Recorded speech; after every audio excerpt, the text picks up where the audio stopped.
Hi, I'm TJ with Forensic Detailing Garage, located here in Cranbrook, New South Wales, Australia, and today we're going to be talking about how to clean up a petrol spill. Now, we're not talking about a small petrol spill. We're not talking about like the 250 milliliters. We're talking about like 5 liters, more than a liter. In this case, the car behind me, it was at least 5 liters. So, what, a 5-liter container of petrol looks like, it's about that much. So anyways, what happened with this car was the owner spilled it. The petrol ultimately went from the third back row to the middle back row of footwell. So we have that petrol throughout the whole area. When we have a spill like this, we're gonna have to take a lot of stuff out of the car. So we had to take all the way up to the front passenger seat. We had to just move that forward a little bit so we could gain the access underneath there. What not to do when we have a petrol spill? Well, what not to do is when we have the petrol sits on top of water. So the last thing we want to do is unnecessarily introduce water to the situation, because if we have a petrol spill here, if we put water down, the petrol spill is going to be it's going to cover a lot more area, and we have a lot more mess. Now, I understand that vinegar is great at cleaning petrol. Totally get it. It can be good at breaking it down, but it just requires too much and it takes too long. And on top of it, too, again, I acknowledge all this stuff. I don't want to trigger anyone. Vinegar is 92 to 90% water. Just depends on your concentrate. I know that if you go online, you look, people will recommend using vinegar and baking soda. Look, here, the vinegar right here, the baking soda, bicarb soda here. Now, if you have a petrol spill like that big, yeah, sure, no worries. Go ahead and do it, man. When you have a petrol spill that's 5 liters, that's just too much mess. You're going to be cleaning everything up. It's going to take forever to clean. We don't have all that time. This process is going to take a lot of time, but that is almost the least effective thing you can do. What we want to do is we want to address what causes the smell. We want to get that smell out of the car. Yes, it is petrol. It is petrol, but the chemical in the petrol, it's called benzene. That's what we're trying to attack. That's what gives us the petrol the nauseating smell, and it gives it the color. So we want to attack that. We want to use chemicals that specifically attack that. We want to break it down and remove it. Now, when we work with any kind of disaster like this, we want to make sure that we're in a well-ventilated area, and we want to make sure that we have the protective gloves, protective respirator on, or mask. You want to have the mask on. So if you have the little dusting mask, or if you have the N95 mask that was really popular during COVID, those aren't going to cut it. You need to get like a really heavy duty mask. I have a spray painter's mask right here. What you want to do is have the mask on. You want to get into the car and smell. If you have the mask on and you can't smell petrol, you have the right thing going on. Also, you want to wear gloves. The chemicals that we'll be using and the chemicals that you'll be using have longer-term effects on the skin. Now, I might look like a normal, healthy person and everything else. I've been doing this for too long, and I'll show you. Hopefully, I have this included in here. I'll show you a photo of my throat. My throat is absolutely destroyed. I can't sleep sitting down, like laying down. I actually have to sleep sitting up. And it's all the chemicals all over the years. I've been doing this for a very long time, and like back in the day, we used to even work with asbestos, and it was no big deal.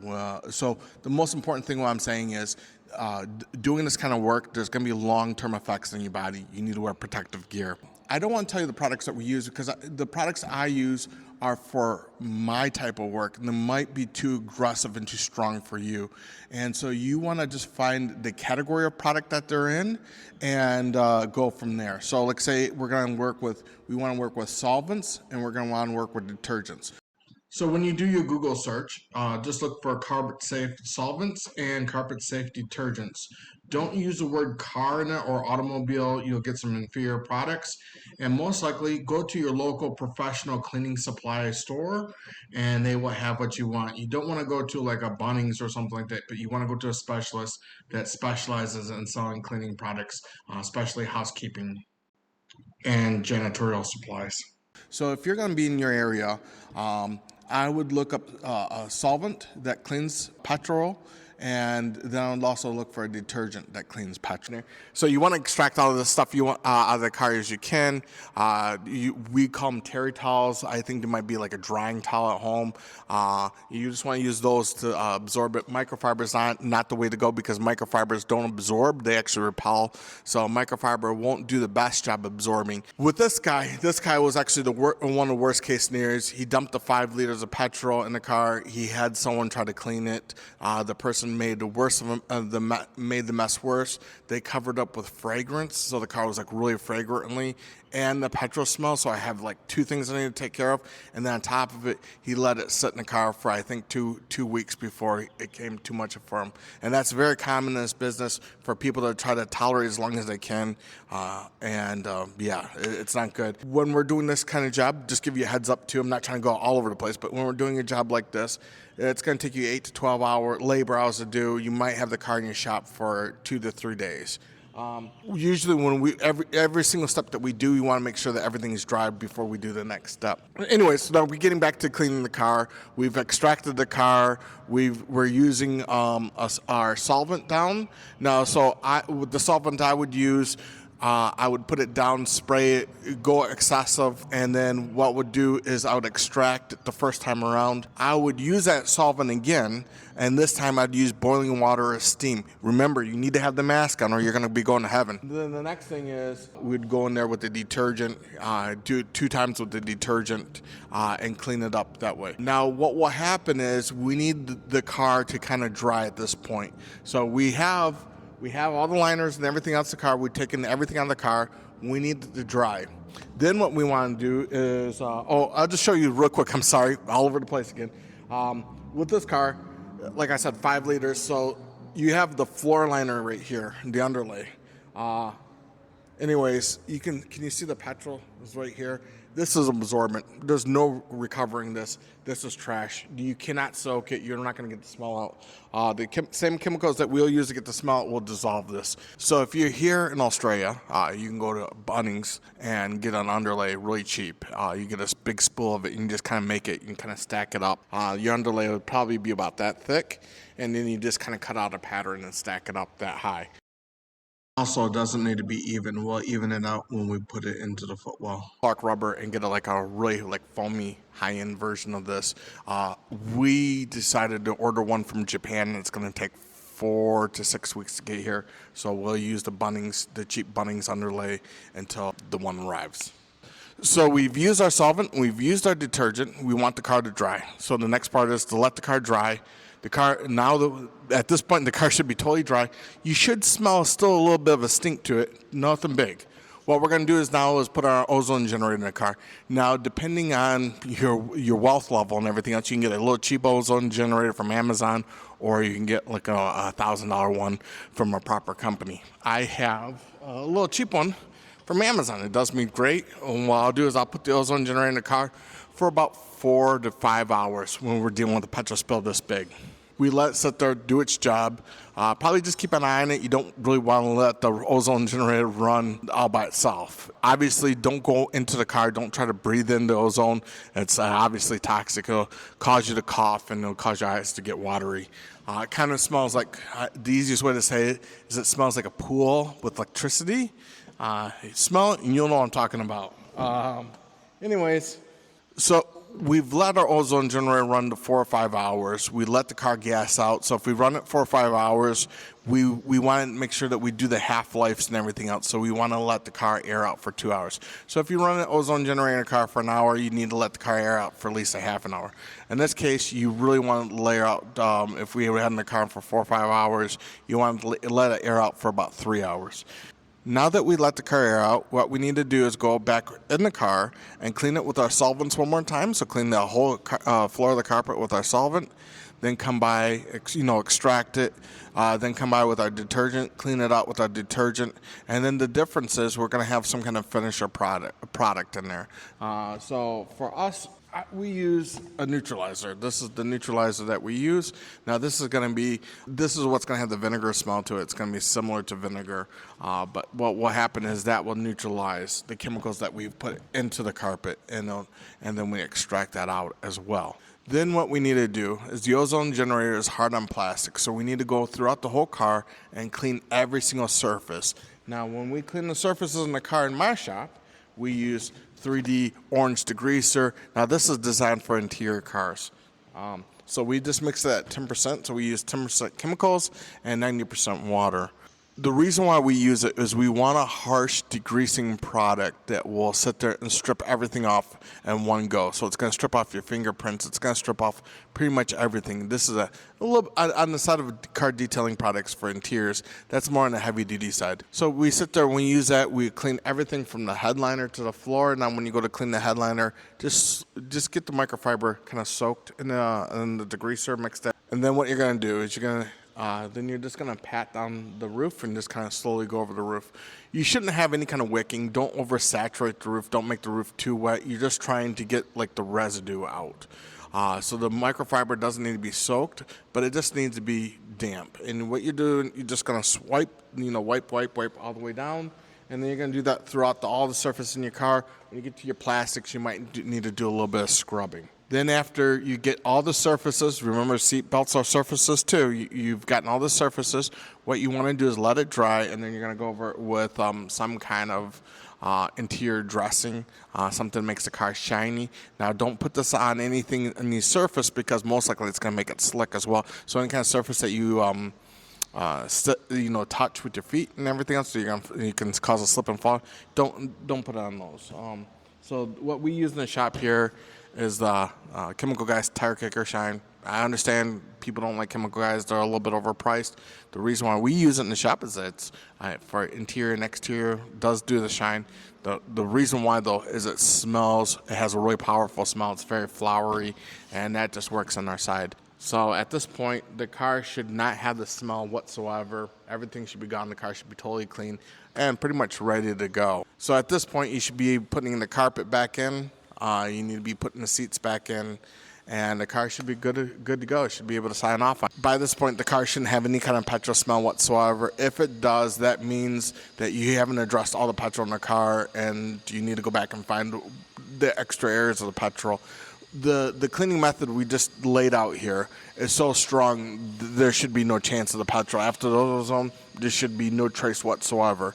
So this process, I would say, would take, let's say, the initial cleanup, getting the car, the petrol out of the car, then letting it dry. So that's 1 day. Letting the ozone run in the car, then letting the air out. That's 2 days. And by the third day, so it should take you about 3 days to do. Most of the time, it's going to be just letting the car sit by itself while you do something else. Total labor time on doing a project like this would probably be maybe 6 to 8 hours. So I was going to end the video here, but I just want to go over a step-by-step process. Sorry if this is overkill. So basically what we want to do is, when we have the petrol spill, we want to try to clean up as much of the petrol as we can with a terry towel or a normal towel. You don't want to use a microfiber towel, because for a microfiber towel to absorb water or petrol really well, we need to have it actually wet. And of course, like I said, petrol sits on top of water and will make more of a mess than it should. So next, we're going to want to open the boot, roll down the windows, and then disconnect the battery. The reason why we want to do all this stuff is because we have the windows up. We can't roll them down with the battery disconnected. You normally can't get access to a boot unless the battery is connected. Then you're going to want to YouTube how to remove the trim and seats in your car. Each car is different. You don't want to aggressively attack the trim and break the trim. So as we're removing the car seats and the carpet, we're just checking to see where the petrol's gone, if we can identify any other areas where the petrol's gone. Make sure that you always check the footwells, sniff around, just make sure that you get everything. You want to get it now. You don't want to miss anything.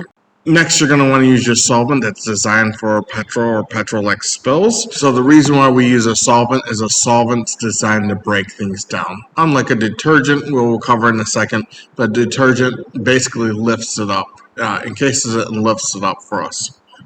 So we'll first spray our solvent down.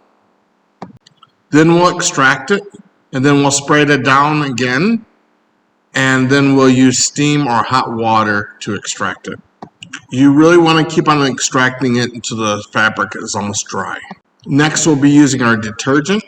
Just follow the instructions on the detergent because most detergents foam up, and working with foam can be a hassle and overfill your extractor tank too quickly. I suggest using the detergent twice, so you clean it with the detergent, extract it, and then clean it again with the detergent and extract it again. Make sure that the surface is almost dry or the carpet's almost dry when you're done extracting. Now we want the car to completely dry because the moisture will have a negative impact on the ozone generator. Once everything is dry, you're going to put everything, but not secure it, but put everything back in the car seats and carpet and everything else. Close up the car, roll up the windows, shut the boot, and that might mean you have to hook up the battery again, and then let the ozone generator run in the car for 4 to 5 hours. Once the ozone generator is done its course, you're going to let the car air out. So you're going to open up the windows and doors and let the car air out for 3 hours. Don't take anything out of the car, just let it air out. Next, what we'll do is go over the fabrics with our solvent cleaner, extract it, then we'll use our detergent and extract it. Now the solvents are usually higher on the pH scale, so what we want to do is just cut them back and neutralize them a little bit, even if we've extracted it out. So what you probably want to do is go up to your nearest cleaning supply store that's more focused for the housekeeping side of cleaning and get a neutralizer. There'll be some type of acid neutralizer, but it's going to be specifically designed to neutralize the solvents. So once you put down your neutralizer and it's set for the amount of time that it needs, make sure that you always extract it. Then with our headliner, we're going to use our all-purpose cleaner. Now I showed in the shop, we use a 3D degreaser, interior degreaser. That's safe for interiors, but you might just use an all-purpose cleaner, and you're going to start with the headliner. So you're going to get your microfiber really damp, and then you're going to slowly and gently clean the headliner. Since it is an all-purpose cleaner, it should be safe on all surfaces. So we'll use that cleaner from the headliner, and we'll go all the way down to the floor, cleaning every single surface area, plastics and fabrics. If you had to replace the underlay, go ahead and put the underlay in. Remember, it does not need to be exact until we actually put it into the footwell. We'll do an exact cut once the underlay is in the footwell. Basically, to do the exact cut, you're just going to feel it out and just kind of cut around the edges until it fits in there perfectly. There's going to be a lot of moving back and forth and stuff like that, but everything should line up, just given enough time and don't get too frustrated. Next, what we'll do is we'll put the carpet and the seats back in. Once those are in, we're going to go from the headliner to the floor and putting our protection down.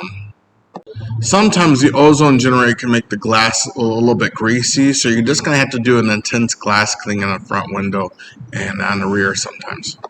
And make sure that the battery is connected, and then sometimes when we do this we'll have faults, especially with the seats where the card hasn't read the seatbelt or the battery's been disconnected for too long, and then we need to either have a mechanic come out or take the car up to Super Cheap Auto and have them reset the faults.